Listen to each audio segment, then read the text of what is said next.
नमो विष्णुपादाय कृष्णपृष्ठाय भूतले श्रीमते कृतदास्यधिकारी इति नामिने। नमो विष्णुपादाय कृष्णपृष्ठाय भूतले श्रीमते भक्तिवेदान्त स्वामी इति नामिने। नमस्ते देवे गौरप्रचारिणे निर्विशेष शून्यवादी पाश्चात्य देशतारिणी। शिल प्रभुपाद की जय, गुरु महाराज की जय, आप सब भक्त वृंद की जय, निताय गौतमानंदी हरि हरि बोल।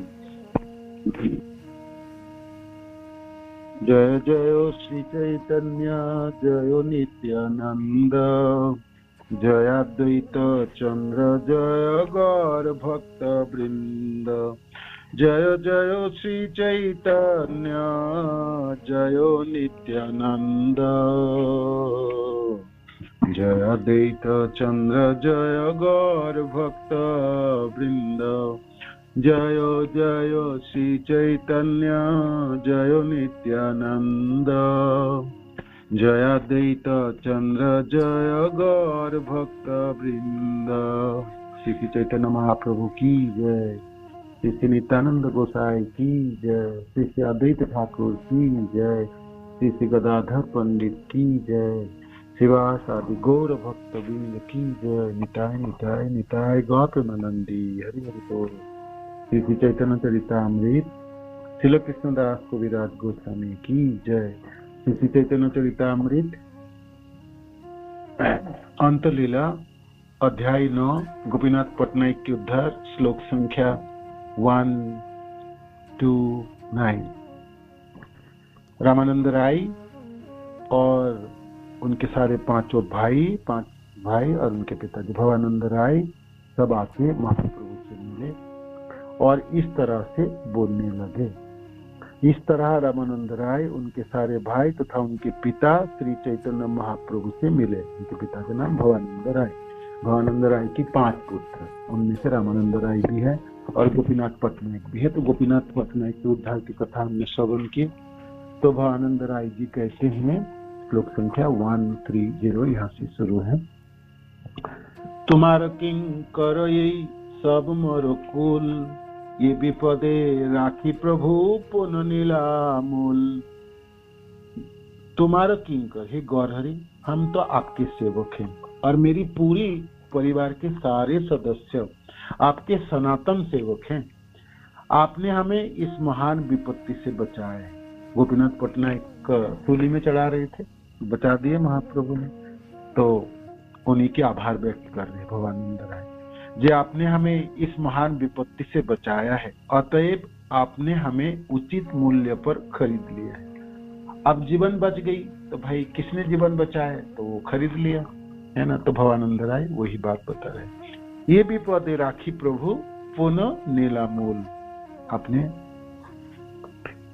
उचित मूल्य पर खरीद लिया। भक्त वात्सल्य एबे प्रकट करीला, पूर्वे जन पंच पांडवे विपदे तारीला। अब आपने भक्तों के प्रति अपने प्रेम का प्रदर्शन किया, भक्त वात्सल्य आपने प्रकट किया।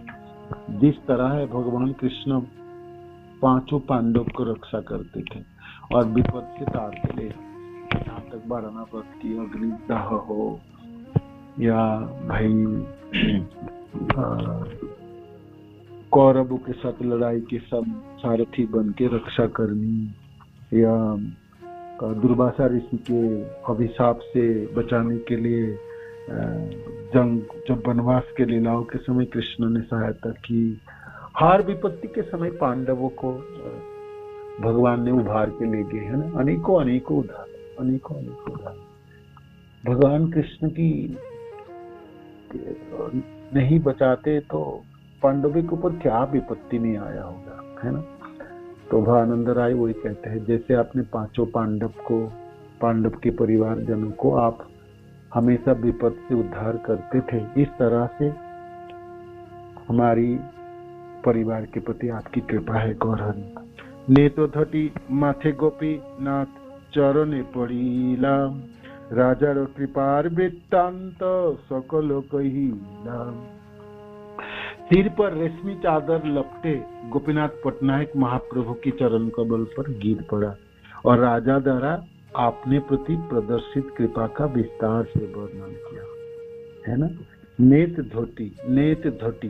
धोती माथे मतलब सिर पर रेशमी वस्त्र पहना के उनको दोबारा सरकारी नौकरी में नियुक्त किया राजा ने। उनके तनख्वाह भी बढ़ा दिए, उनके बकाया भी माफ कर दिए, इतनी सारी कृपा की राजा ने। तो वो सब चीज बता रहे थे गोपीनाथ पटनायक महाप्रभु के चरण आश्रित होकर प्रणाम करते समय अपने आभार व्यक्त करते, गौरहरि आपने कितनी कृपा की, आपने कितनी कृपा की। बाकी कौड़ी बाद आर द्विगुण बर्तन कैला, पुनः विषय दिया नेत धोटी पराइला। बाकी कौड़ी बाद जितना बकाया था वो तो माफ कर दी राजा ने और वेतन दुगुना कर दिया।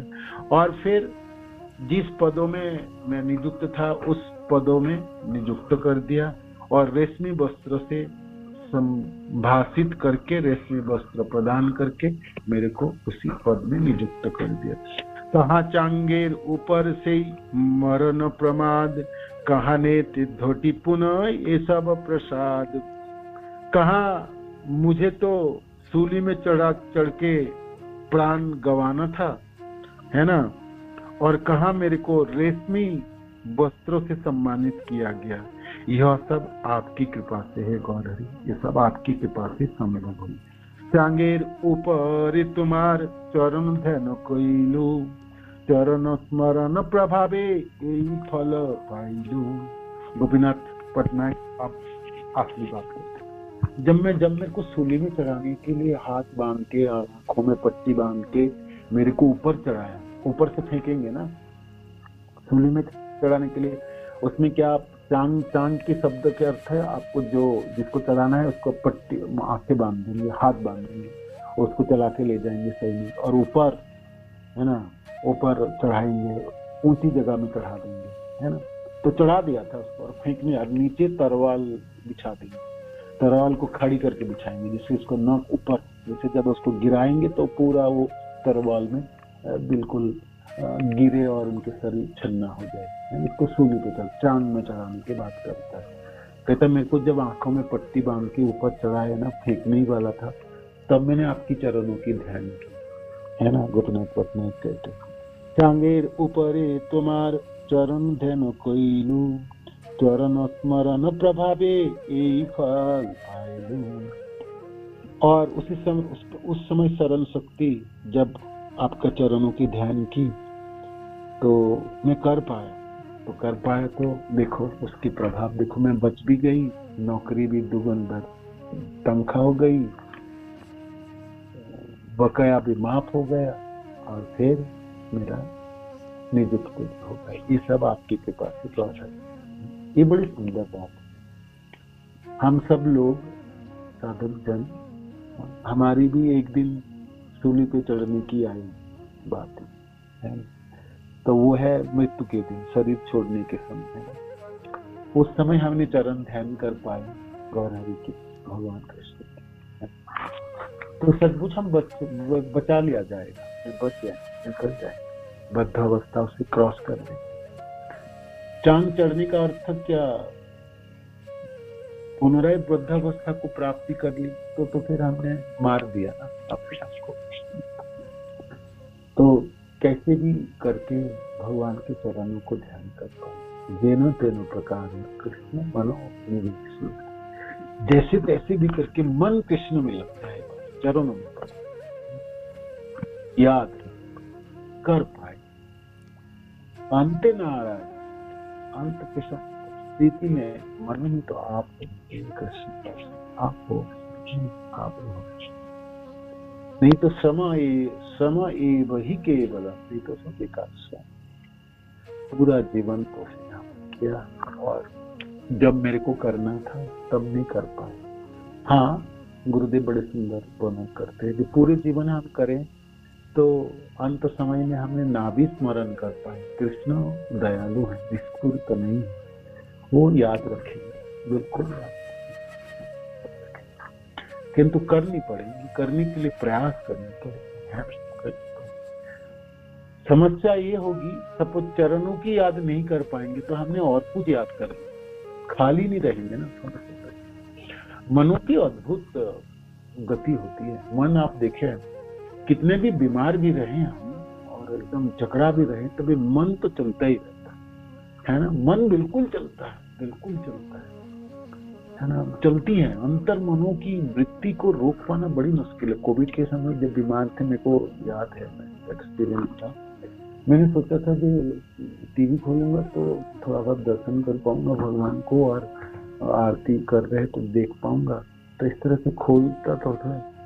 किंतु बुखार तेज होने की वजह से वो आंखें अपने आप बंद हो जाता है, तो बाहिक वृत्ति तो बिल्कुल लुप्त हो जाता है, सिर्फ अंतर्वृत्ति बचा रहता है। अंतर्वृत्तियों में भी संचालन कर पाना बड़ी मुश्किल है। उस समय सिर्फ पीड़ा पीड़ा रहता है, जंत्रणा ही रहते हैं, और उस समय मरेंगे तो बड़ी मुश्किल है, याद नहीं कर पाते, सदबुद्ध याद होती नहीं, बहुत ही मुश्किल है, बहुत ही मुश्किल है ना, बहुत ही मुश्किल।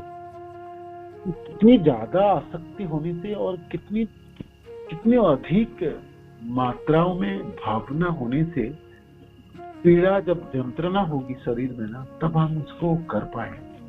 आसान नहीं है, बिल्कुल आसान, बिल्कुल आसान, बिल्कुल आसान। हाँ, मैं एक चीज में उस समय में देख पाता, गुरुदेव बड़ी आसानी से याद है। भगवान को कर पाना आसान नहीं था, गुरुदेव के लिए सहज थी। तब इसलिए कहा जाता है कि आप कृष्ण जनों को भी याद कर लेंगे तब भी काम चलता है ना। मंदिर के चौका, कोई अर्च विग्रह, भक्त, कुछ भी चीज भक्ति के संपर्क तो याद हो जाए है ना, तो हमारा काम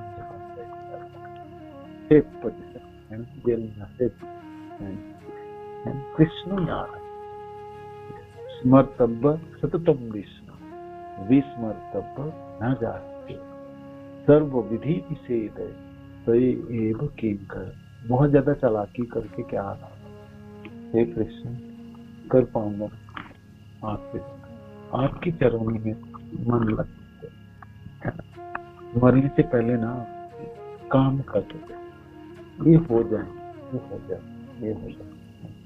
तो फिर सारी समस्या। तो ये गोपीनाथ पटनायक वही कह रहे थे, जब मैं कुछ चांग में चढ़ा रहे थे तो आंखें मेरा बंद था, तो मैं आपकी चरणों की ध्यान कर पाया, और मैं कर पाया, गोधान कर पाया, इसलिए तो मैं बच गया।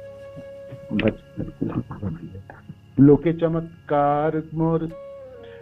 चमत्कार मोर ये सब देखिया, प्रशंसे तुम्हारी कृपा महिमा गाइया। मेरा यह सब देखकर आश्चर्यचकित जनता आपकी कृपा की महानता का वर्णन कर। देखो, चांद में फेंकने ही वाला था तभी भी बच गया।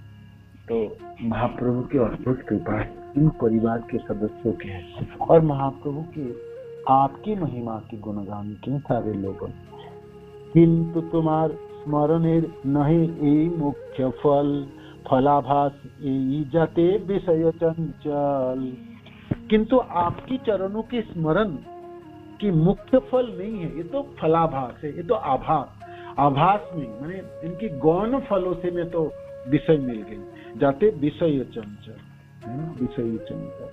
किंतु हे प्रभु, आपके चरण कमलों का ध्यान करने का मुख्य फल यह नहीं है, भौतिक ऐश्वर्य नश्वर है, अतः यह तो आपकी कृपा के फल की एक झलक मात्र है। भगवान की कृपा से भौतिक फल मिली, भौतिक फल तो नश्वर है, भगवान की कृपा शाश्वत है। तो ऐसा कुछ होना चाहिए ना जो शाश्वत है, तो वो मुख्य फल, वो मुख्य, ये तो गौण फल था, ये गौण फल था। मनुष्य श्री चैतन्य महाप्रभु के चरण कमलों का केवल ध्यान करके सर्वोच्च सिद्धि प्राप्त कर सकता है। श्री प्रभुपाद की जय। प्रभुपाद लिखते हैं, सामान्यतः लोग 4 धार्मिक सिद्धांत धर्म, अर्थ, काम तथा मोक्ष के लिए चिंतित रहते हैं, किंतु जैसा कि श्रीमद् भागवत में इंगित हुआ है, धर्म प्रज्जित कोई तब अत्र, ये 4 प्रकार के भौतिक तथा आध्यात्मिक लाभ वास्तव में भक्ति के वास्तविक फल नहीं है, ना धर्म है ना अर्थ, ना काम और ना मोक्ष। ये भक्ति के फल नहीं है ना। ये भक्ति करके ये चार तो नहीं चाहिए, ये चार तो ऐसे मिलना, ऐसे मिलने के लिए होता है, मिल जाता है। बाकी भक्ति के अलावा बाकी सब चीजें नहीं मिल जाता।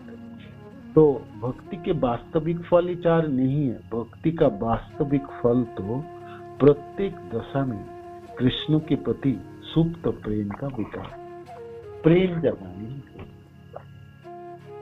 प्रेम दरिद्र, प्रेम बिना दरिद्र, प्रेम बिना व्यर्थ दरिद्र, व्यर्थ है जीवन ही, व्यर्थ है और बेकार है गरीबी जीवन। प्रेम के वेतन दास करी वेतन मोरे देह प्रेम धन।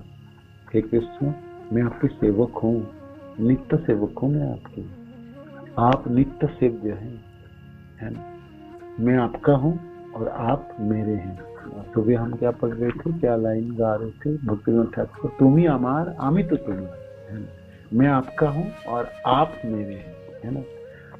आप मेरे हैं, मैं आपका हूँ और आप मेरे हैं, है ना। आत्मनिवेदन के प्रति की लाइन थी। तो हाँ, आमी तो तुम्हार তুমি তো আমার কি কাজ অপরাধ, পূর্ব ইতিহাস ভুলিনো সকল সেবা সুখ প্রেমনি, সেবা সুখ প্রেমনি। আমি তো তোমার তুমি तो আমার की काज अपराध। मैं तो आपका हूँ कृष्ण, है ना। आमी तो तुम्हारा, मैं तो आपका हूँ, मैं आपका दास हूँ तथा आप मेरे स्वामी हैं प्रभु। किसी दूसरी संपत्ति की लालसा रखने से क्या लाभ।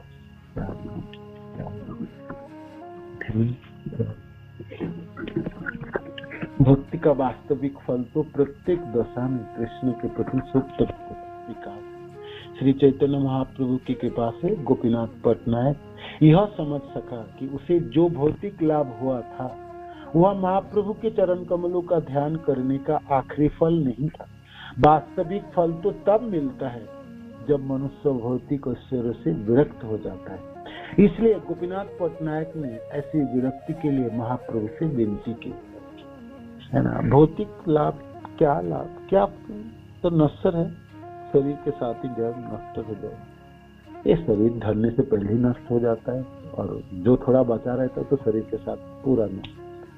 तो क्या लाभ, ऐसा लाभ होना चाहिए जो शाश्वत है और वो सुप्त कृष्ण प्रेम जागृत कर पाए, है ना। सुप्त प्रेम जागृत, प्रेम के बिना क्या लाभ। इतने साल भक्ति की, इतना माला जपी, इतना भागवत की श्रवण किए, इतना प्रचार किए, इतनी अष्ट विग्रह सेवा की, है ना। हे कृष्ण, मैं तो भिखारी रह गया, है ना। हाथ में कुछ लगाई, दंड नहीं रह गए, तो वो ना चलना, इस बात तो नहीं चलना, बिल्कुल नहीं चलना। बहुत ही अभिलाषा है, पूरी अभिलाषा, तो प्रेम है ना, जो हमारे हृदय में है, जो छिपा हुआ है, ढका हुआ है, वो खोल जाए, वो प्रकाशित हो जाए। हे कृष्ण, इस बात को कृपा करें। मैं आपके सेवक हूँ कृष्ण, मैं सेवक हूँ आपके और सनातन काल के सेवक हूँ। आप ऐसा नहीं बोल सकते तू तो कुछ नहीं मेरे का, ऐसा नहीं बोल सकते। आमी तो तुम्हार, तुम ही तो आभार की काज अपरधन, बाकी सब चीजों में क्या लाभ की काज अपरधन।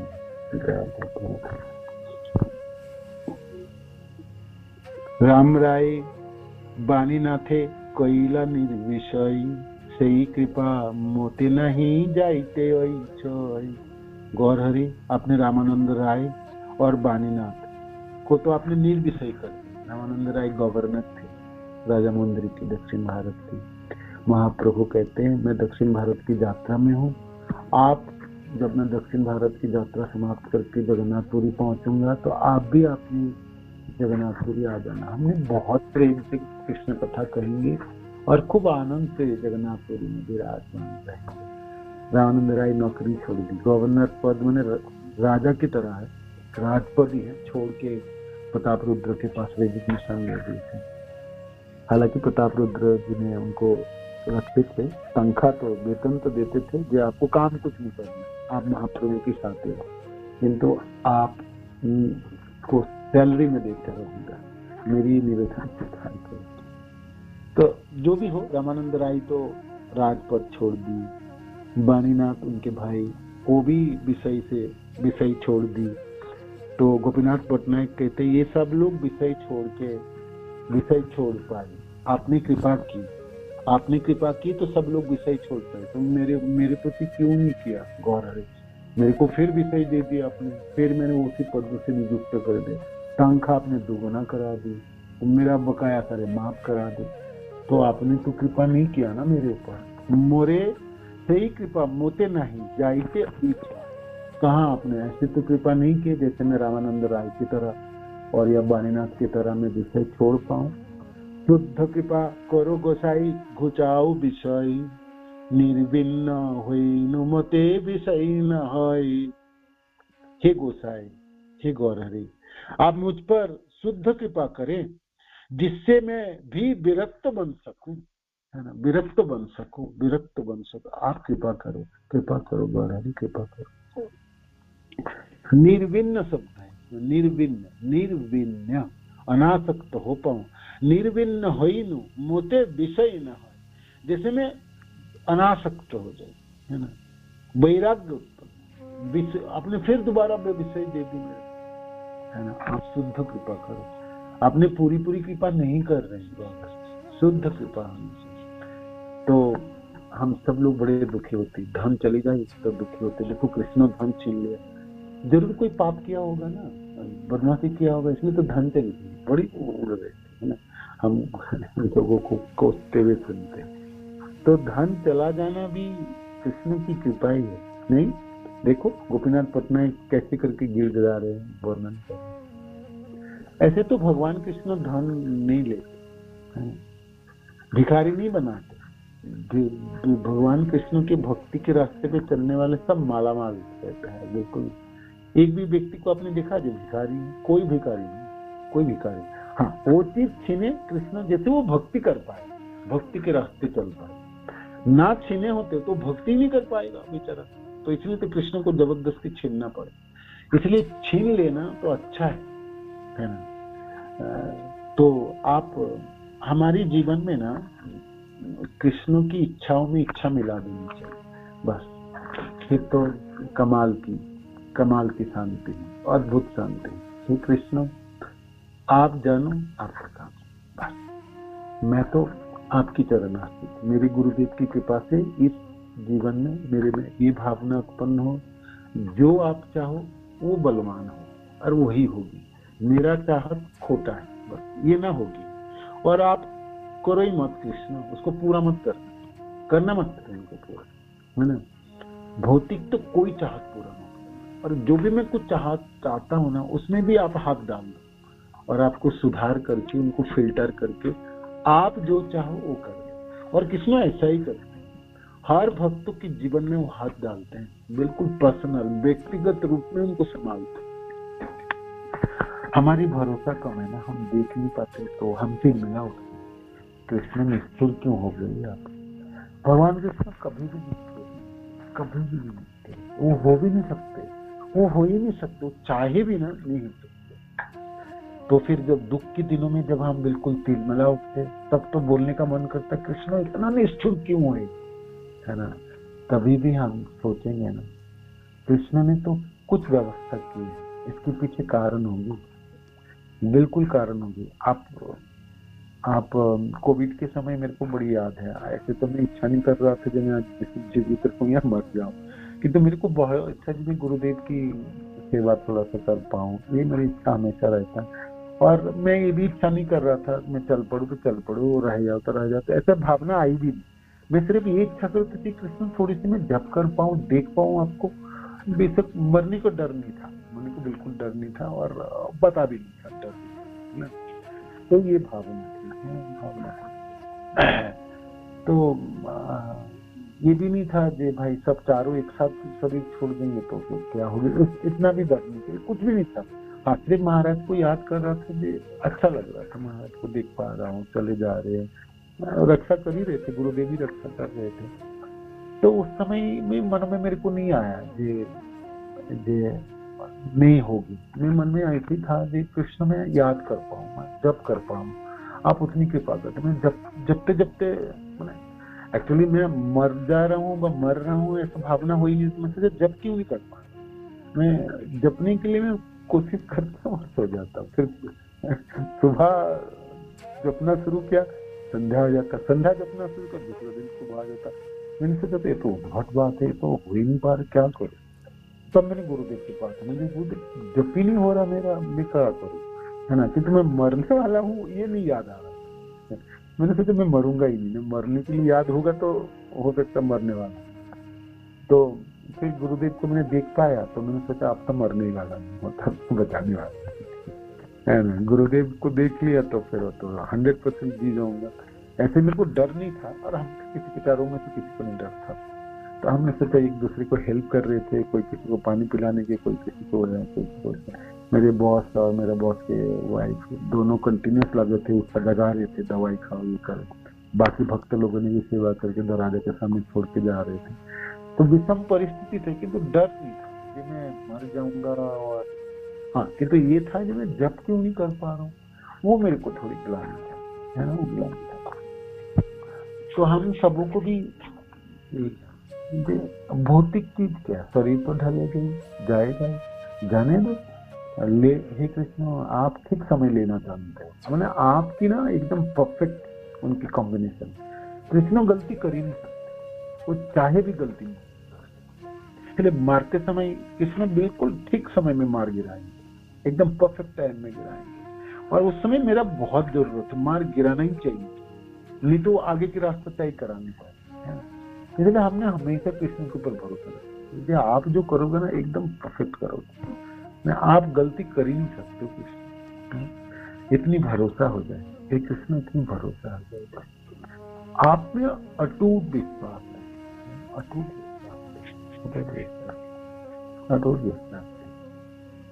जीवन में ना द्वंद कभी भी नहीं आने वाला, मनों में संशय कभी भी नहीं होगी, कृष्ण में भरोसा रहेगा, भरोसा रहेगा। तो इसीलिए गोपीनाथ पटनायक कहते हैं, सब बाकी को तो आपने सब कुछ विषय छोड़ा के और आपकी चरण आश्रित करा ली, और मेरे को क्यों विषय दे दी आपने, तो आपने ना शुद्ध कृपा नहीं कर रहे। देखो गोपीनाथ पटनायक अभी रो रहा है, मेरे को विषय क्यों मिल गया, क्यों मिल गया मुझको विषय, मेरे को नौकरी दोबारा क्यों मिल गया, तनख्वाह दोबारा बढ़ क्यों गया, मेरा बकाया माफ क्यों हो गई, है ना। तो आपने नहीं कृपा, है ना, आपने नहीं कृपा। और हम लोग क्या सोचते, मेरे सब कुछ मिले, मेरा सब कुछ, जो मैं सोचता हूँ वो हो जाए, जो मैं चाहता हूँ वो हो जाए, है ना, इस तरह से। तो हम सोचते फिर कृष्ण की कृपा, कृष्ण की कृपा नहीं हो तब भी तो कृष्ण की कृपा है। इसलिए हृदय में ना हमेशा ठंडक से ही रहे, शांति रहे। जो देखो कृष्ण नहीं होना और अच्छा हुआ, और अच्छा, इस बार तो कमाल होगी, क्योंकि इस बार आपकी इच्छा पूरी होगी, है ना। ये बहुत सुंदर फॉर्मूला आप अपने जीवन में प्रयोग करें। देखो मेरी इच्छा पूरी होगी, होती भी है, कृष्ण करते हैं इच्छा। जब मेरी इच्छा पूरी नहीं हो रही है तो बलवान है, अब तो कृष्ण की इच्छा बलवान है, मतलब कृष्ण की इच्छा पूरी होने वाला है, और ये अद्भुत होगी, ये तो कमाल करेगी, चमत्कार लाएगी। तो ऐसा सोच के भी हृदय में ठंडक पहुंचती, और मेरे को तो बड़ा अच्छा लगा। मैंने कुछ इच्छा की, नहीं हो रहा, बाधा हो गई, तब मैं सोचता हूँ कृष्ण आप तो कमाल है, अब तो आपने हाथ डाला, है ना, अब हाथ डाल। जब मैं गुरुदेव ने जब हम लोगों को सेवा दी तो हमने प्रयाग में की, अगर मैं जी जान लगा, मैंने पूरे शक्ति निछावर कर दी। जब हुई नहीं, जब वापस गए, वापस आ रहा था तो मैं सोच रहा था जी कृष्ण ये क्या किया हमने, अब तो कमाल होगी, मैंने इसके बाद जब होगी तो कमाल होगी। तो 1-2 महीने बाद मेरे को समझ में आया जी, कृष्ण में भरोसा बढ़ी और बढ़ गई, है ना। मैं इससे पहले जो मेरे भरोसा की लेवल थी, जो मेरे परसेंटेज था, मैंने देखा लगभग 30-40% मैंने छलांग लगा। तो मैंने सोचा कृष्ण क्या कमाल किया आपने, है ना। क्या था, दुख तो था ये बहुत, तो सब बच्चे सब मिलके परिश्रम किए थे, सब लोगों ने पूरा शक्ति झावर कर दी, हुई नहीं तो हुई नहीं, तो स्वाभाविक दुख होगा। किंतु मेरा मन में था कि कृष्ण ये क्यों हुई, क्यों, है ना, कारण क्या है। कारण तो आपको पता है, किंतु वो तो जरूर अच्छा कारण है। मैंने कुछ अद्भुत परिवर्तन लाने वाला मैंने अपने जीवन में अनुभव किया, बाकी को तो पता नहीं, मैंने सबसे मैंने पूछा नहीं, हो सकता पूछने से लोग भी बोलता होगा। मैंने खुद देखा कि मेरे में अद्भुत परिवर्तन, अद्भुत विश्वास बढ़ गई भगवान कृष्ण। तो मैं सोच रहा था कि ये बढ़ा कैसे, मैंने तो इस दौरान तो कोई साधन ऐसा नहीं है बहुत बढ़ा दी। मैंने सोचा यहाँ पर भगवान कृष्ण ने ये करके उनके प्रति भरोसा बढ़ाने के लिए व्यवस्था करा, सचमुच लगभग 30-40% मैंने भरोसा बढ़ गया। अब मैं उस परिस्थितियों में हूँ, अब मैं बड़ी मैं आसान से झेलता हूँ। जब मेरे को ना तिलमिला उठता था, कोई चीज मैंने सोचा और नहीं हो पाता ना, तो मेरे को बड़ी दुख होता था, मैं कसोटता था और जो हुआ क्यों नहीं हुआ, आपके पास से वंचित क्यों हो गया, इस तरह से मैं आपको कसता था और दुखी भी होता था और थोड़ी हृदय में बेचैनी भी रहती थी। अब मैं बिल्कुल नहीं रहती, हमने सोचा कृष्ण आप संभालेंगे, आपने अच्छा किया हो, जरूर अच्छाई होगी तो इसलिए आपने की, और उस अच्छाई को मैं देख पाता, मैंने अनुभव करता, अनुभव की जो विश्वास है ना, उसकी मात्राओं भी बढ़ गई। तो मैं 2-4 दिन पहले भी सोच रहा था कृष्ण क्या हुआ, क्यों आपने उसको पूरा क्यों नहीं करने दिया, और नहीं भी करने दिया, प्राप्ति क्या हुई। मैं अपना प्राप्ति देख रहा था, मैं बाकी तो सब लोगों से पूछा नहीं था, सब लोग दुखी थे, परिश्रम भी की, आशा भी बहुत थी, गुरुदेव की भी आशा थी, सबकी आशा थी, क्यों नहीं रहे, जब काम करे तो आशा तो रहता ही है। तो निराश होकर मैंने सोचा ये निराशा की परिस्थितियों में प्राप्ति क्या हुई, तो अब मैं देख पाता। तो गोपीनाथ पटनायक वही कह रहे कि आपने गौरहरि आप ना शुद्ध कृपा करो, थोड़ा कृपा मत करो, है ना, ये विषय दोबारा क्यों दे दी आपने, मेरी सारी चीज अच्छा क्यों कर दी, है ना। रामानंद राय बानीनाथ को देखो, सब विषय छुड़ा, है ना। तो मेरा भी ऐसे करो। प्रभु कहे सन्यासी जबे भई बा पंचजन, कुटुंब बाहुल्य तुम्हार के करे भरन। महाप्रभु बिल्कुल प्रैक्टिकल कहते, 5 के 5 सन्यासी हो जाएगा तो व्यापार में रुचि नहीं लोगे। यदि तुम सबके सब सन्यासी हो जाओगे और आर्थिक व्यापार में रुचि नहीं लोगे, तो तुम्हारा बड़े परिवार के भरण पोषण का भार कौन उठाएगा, बता। महाप्रभु कहते हैं 5 के 5 सन्यास हो जाओगे तो इतने बड़े परिवार के भरण पोषण कौन करेगा, है ना। महाविषय करो कि बा विरक्त उदास, जन्मे जन्मे तुम्ही पंच मोर निज दास। महाप्रभु कहते बहुत भोग करो, पूरा विषय भोग करो, महाविषय करो, या विरक्त उदास, या विरक्त रहो, या उदासीन सन्यासी बनो।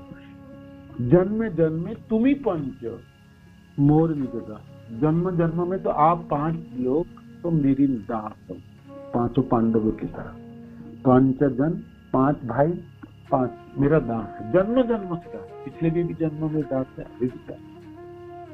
बेशक आप में से कोई भोग करे या कोई सन्यासी बने।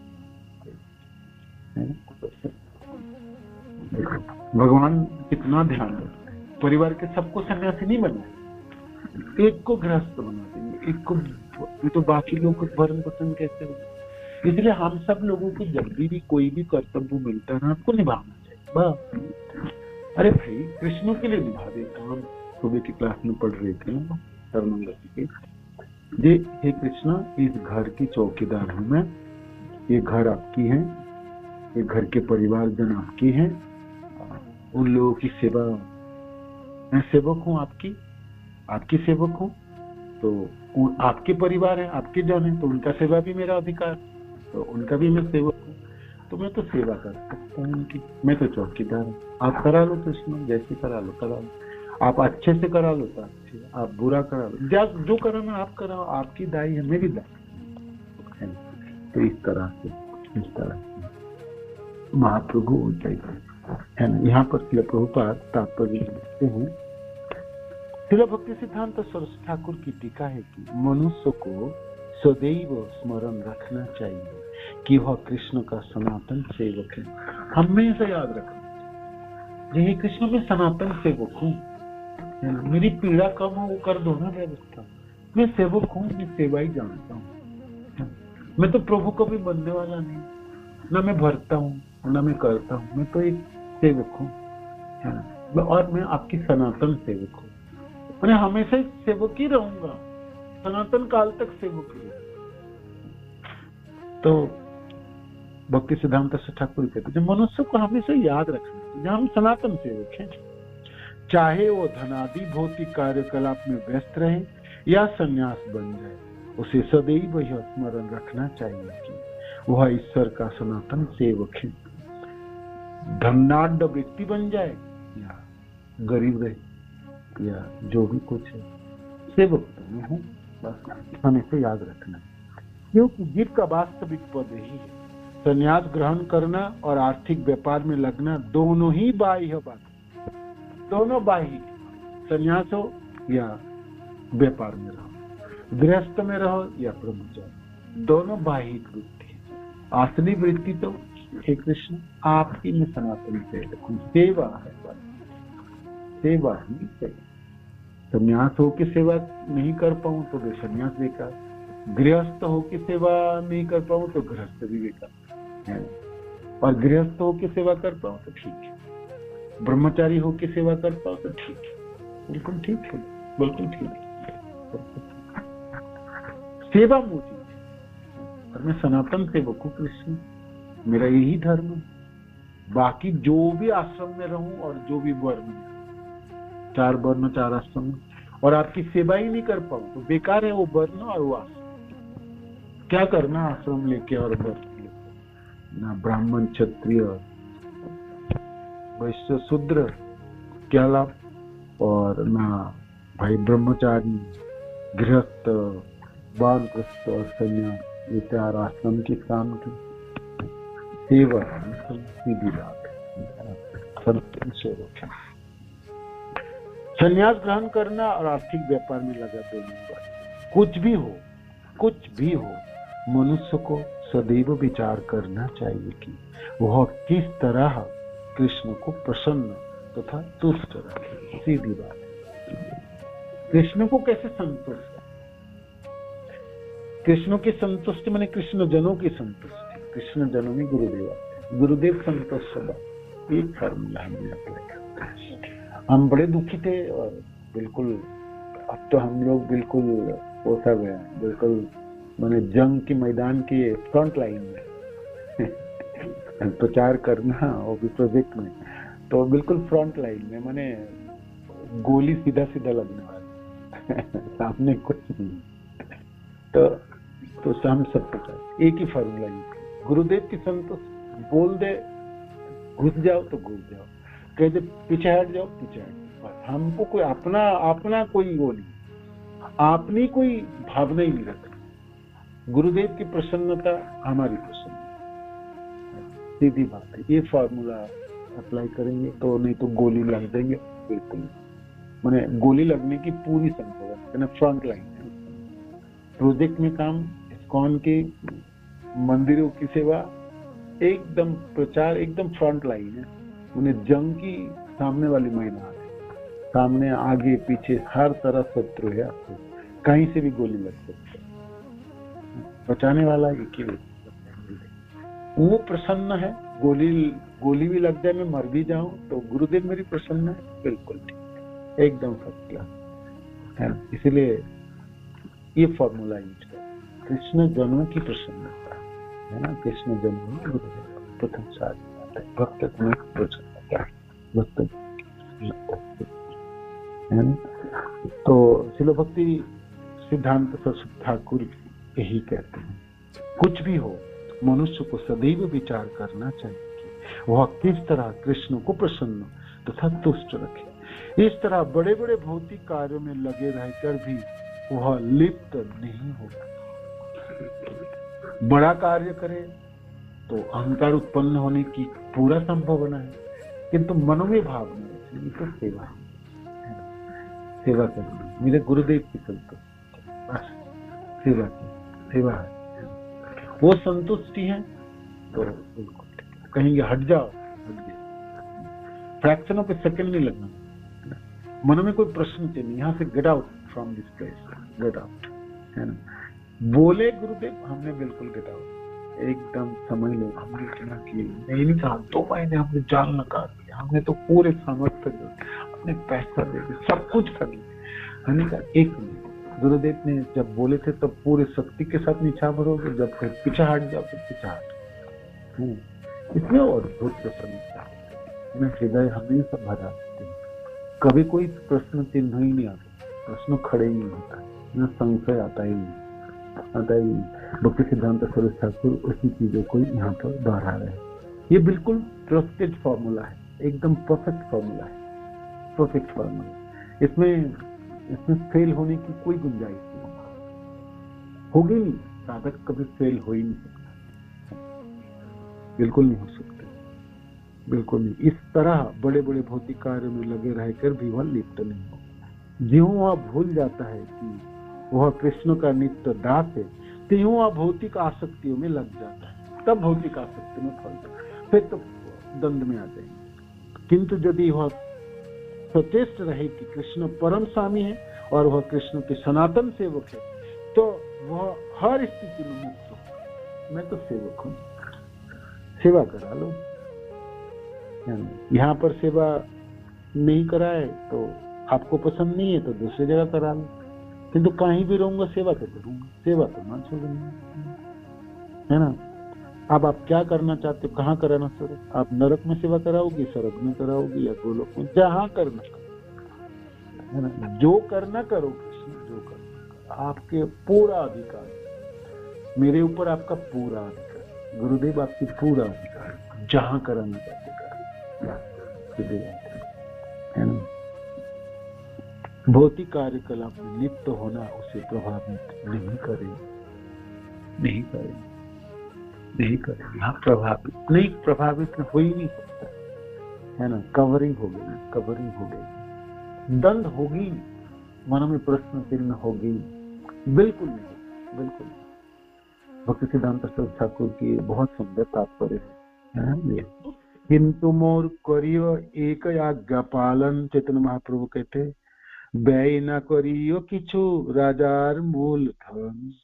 किंतु देखो आपको मैं सन्यासी नहीं बनाना चाहता हूँ, क्योंकि घर की देखभाल कौन करेगा, पांचों के पांचों भाई सन्यासी हो जाओगे, इतना बड़ा परिवार के लालन पालन कौन करेगा, इसीलिए मैंने आपको विषय दिया।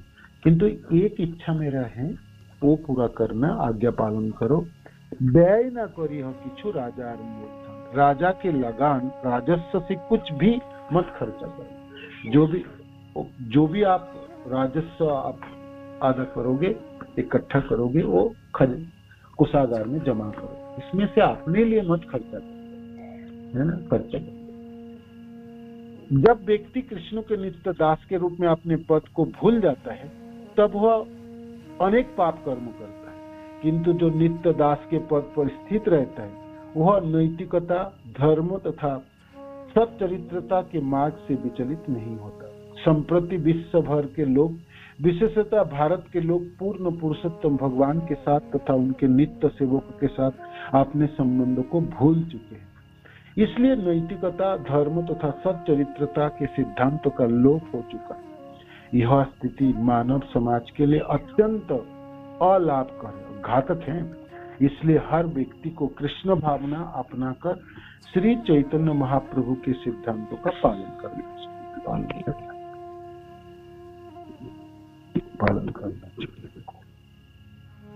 पालन करना चाहिए। ठीक है।